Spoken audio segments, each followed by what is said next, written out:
Que el mundo ya esté enterado. Hola, ¿qué tal, comunidad UNITEP? Fíjense que hoy tenemos una presencia de lujo.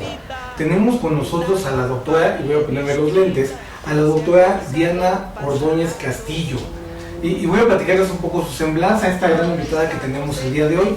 Ella es doctora en Estudios del Desarrollo de la Universidad de los Andes, desde Colombia, y en Ciencias Sociales por la universidad, una universidad alemana, que mi pronunciación alemana no es muy buena, entonces voy a tratar de omitirla.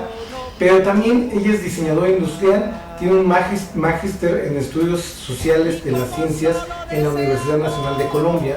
Actualmente es profesora y da cátedra en materia de construcción de la paz de la Facultad de Ciencias Sociales de la Universidad de los Andes. También les he de platicar que durante su práctica profesional de más de 15 años, dirigió e hizo parte de equipos de diseño en varios museos y centros de ciencias en Colombia. Ella es investigadora, estudia temas relacionados con la construcción de paz y el desarrollo, la memoria y la justicia transicional. Ha colaborado como diseñadora, investigadora, tallerista con organizaciones de la sociedad civil y de mujeres como el Colectivo de Comunicaciones de Montes Maías, la Organización Femenina Popular, y también hace parte de la Alianza Colombiana de Museos. Su investigación ha recibido financiamiento del Servicio de Intercambio de Alemania, el Instituto Colombo Alemán de la Paz, CAPAZ, y Open Society University Network Oslo y Peace Relations Institute of Oslo Pre.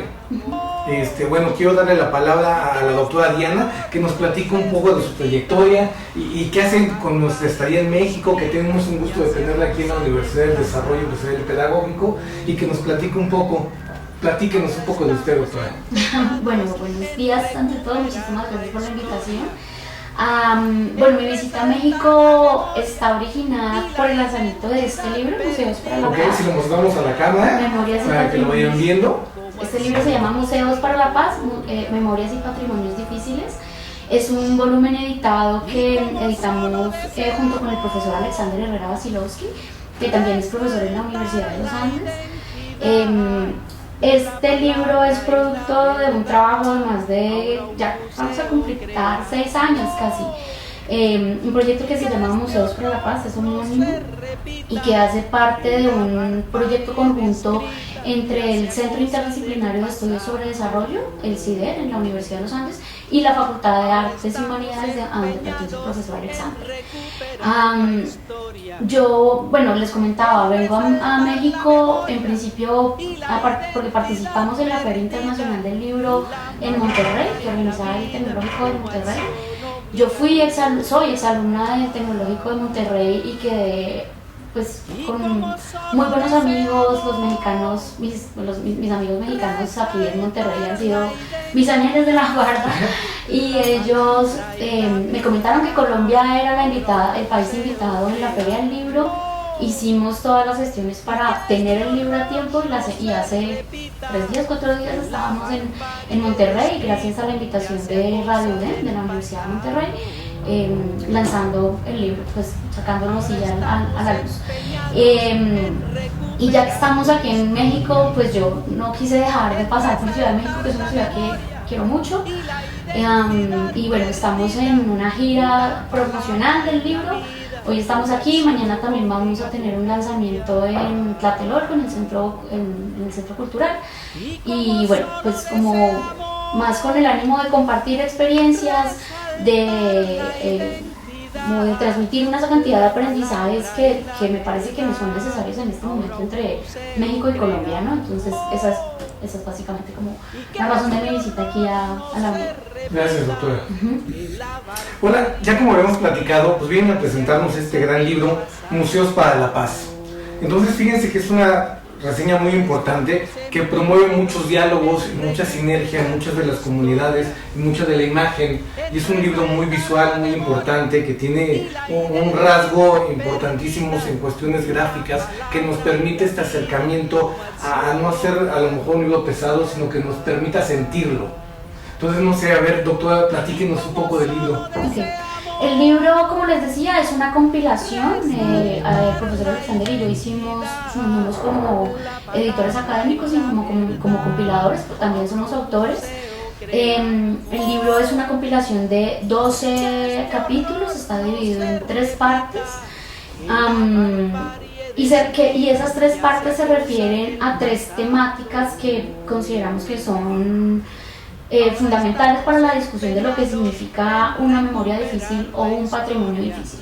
La primera parte del libro la denominamos Patrimonios y Museologías Difíciles.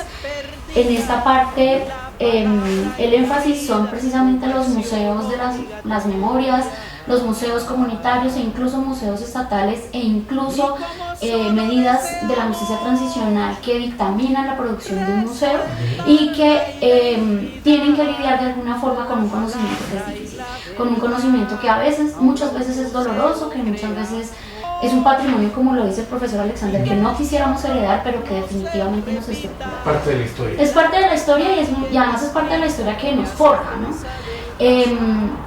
A la par, esta primera parte a mí me gusta mucho porque es un diálogo precisamente en ese conocimiento que es complicado, que es difícil de lidiar, pero que también nos habla de la alegría, de la solidaridad, de la resiliencia, del cuidado y sobre todo de las acciones cotidianas que hacen pues que las personas en estas comunidades vulneradas y altísimamente precarizadas sostienen diariamente para reconstruir sus tejidos sociales rotos por la guerra.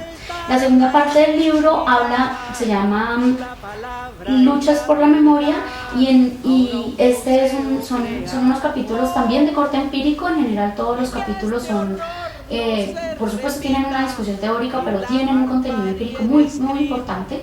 En esta segunda parte describe cómo la memoria es un campo de disputa, ¿no?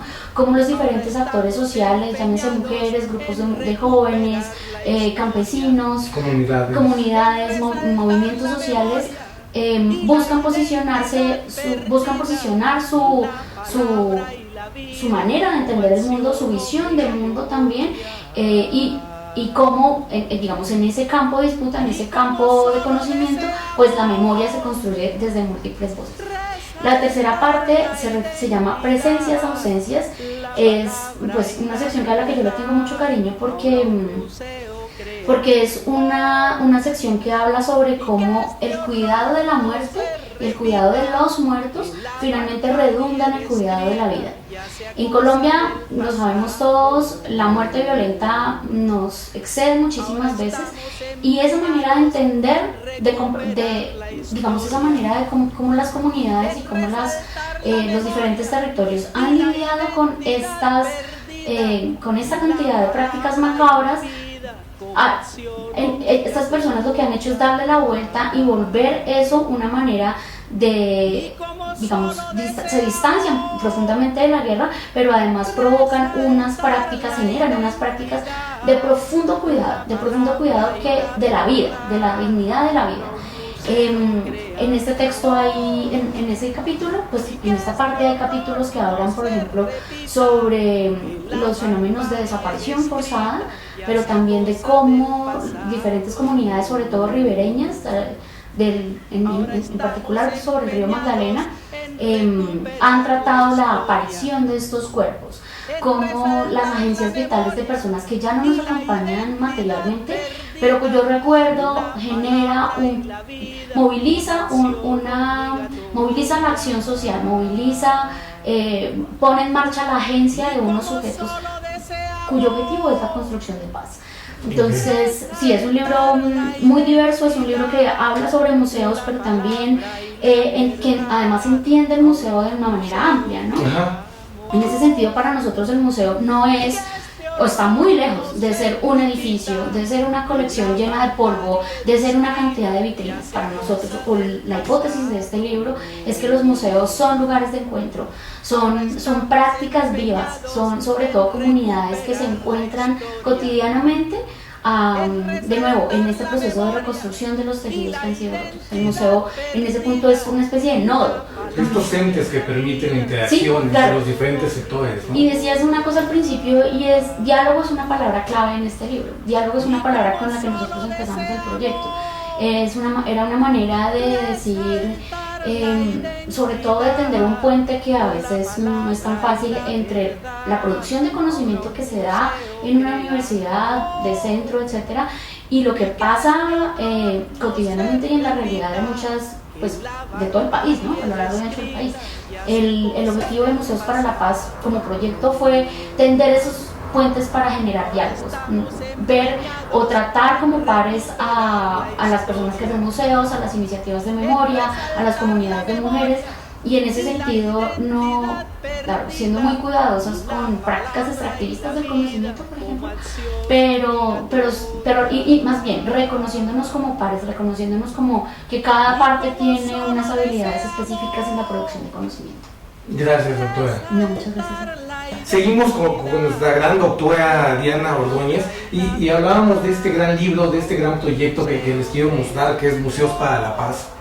Y bueno, nos ha hablado sobre diferentes momentos, diferentes estructuras del libro, el camino que ha llevado en este diálogo inmerso en este documento, donde las palabras llevan a un sentimiento, a un hecho, a un lugar. Y hasta las imágenes nos centran en diferentes momentos dentro de todas estas etapas. Yo te diría la última pregunta del día de hoy. Platícanos sobre la paz. Bueno, la paz es un gran tema. La paz es un concepto muy abstracto, es un concepto que es un horizonte y lo ponemos, digamos, el título lo lleva porque es el horizonte que nos guía al camino, es el horizonte que guía no solamente nuestro camino como investigadores, sino que el que ha guiado el camino de todas las iniciativas que registramos acá. Y yo lo mencionaría, y yo, digamos, haría alegoría a esta imagen, que son unas manos tejiendo, además tejiendo en una región como Latinoamérica. Porque además de que es un concepto abstracto y es una categoría teórica que ha funcionado, digamos, para explicar medidas específicas de desescalamiento de los conflictos armados, pero también para exigir cambios estructurales, justicia social, provisión de derechos socioeconómicos, etc. La paz es sobre todo una práctica. La paz se vive cotidianamente y la paz la ejercen cotidianamente las personas. Las mujeres cuando cuidan de sus familias, las mujeres cuando... las mujeres y los hombres y todas las personas cuando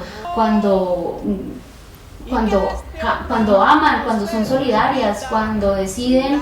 Cuando creamos comunidad. Exactamente, cuando deciden desescalar un conflicto y solucionarlo mediante el diálogo, cuando deciden ponerse en función de sus comunidades, cuando la solidaridad es lo que nos une, pues ahí es que se construye, se anuda la paz. Sí, se anuda la paz.